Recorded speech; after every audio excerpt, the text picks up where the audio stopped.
I don't know about you guys, but one of my favorite video games of all time is Dark Souls. Um, although Battlefield comes pretty close, but I feel like this is like a really good game overall. And so, I mean, if you enjoy like hard games, I know a lot of people don't like to put a lot of time and effort into games that like things easy and stuff, just like in real life. But you know, I think there's a lot of like life lessons to be learned in Dark Souls. Dark Souls is a lot like real life. You know, when you first start the game, you, you just you just basically exist in this world, and you're not given any instructions about where to go, how to behave, what to do, and you just have to like figure things out on your own. And whatever you do, you're gonna have dire consequences, whether good or bad. And you have to learn the hard way about what the right thing to do is and what the wrong thing to do is. And I feel like a lot of times that's like real life. Like the best way to learn things is the hard way. Um, yeah. Um,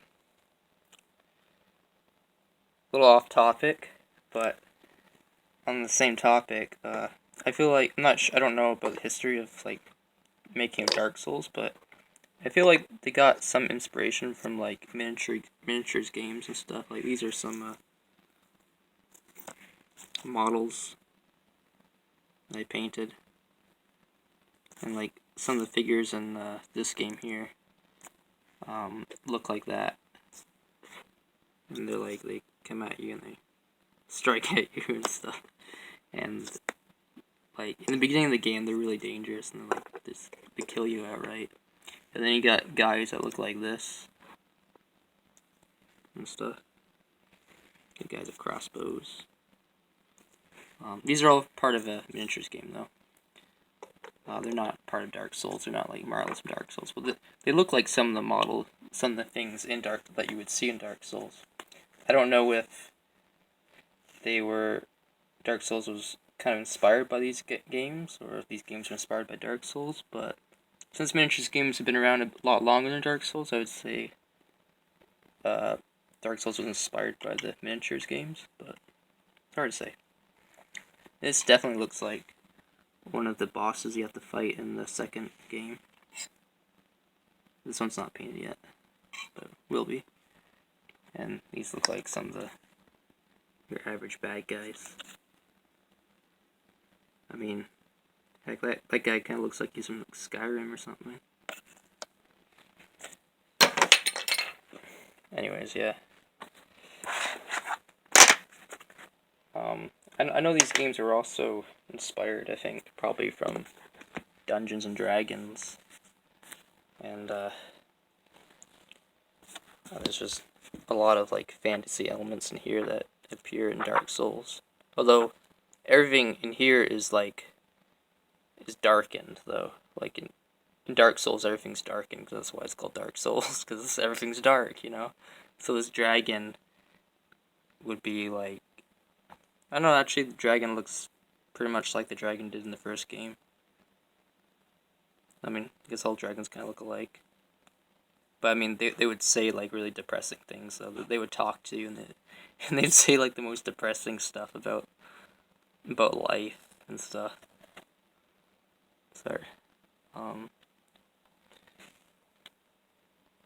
Another picture. I mean, like in Dark Souls, his armor would be darker, and his cape would be like tattered, and his skin would be rotting and stuff, and his sword would be broken or something.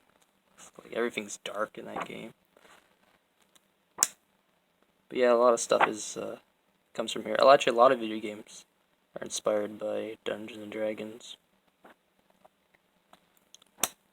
which is in turn, inspired by like The Hobbit and Lord of the Rings. A lot of fantasy stuff is actually inspired by Lord of the Rings. Lord of the Rings really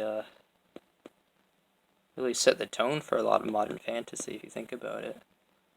I mean, there are other books that set the tone for fantasy as well.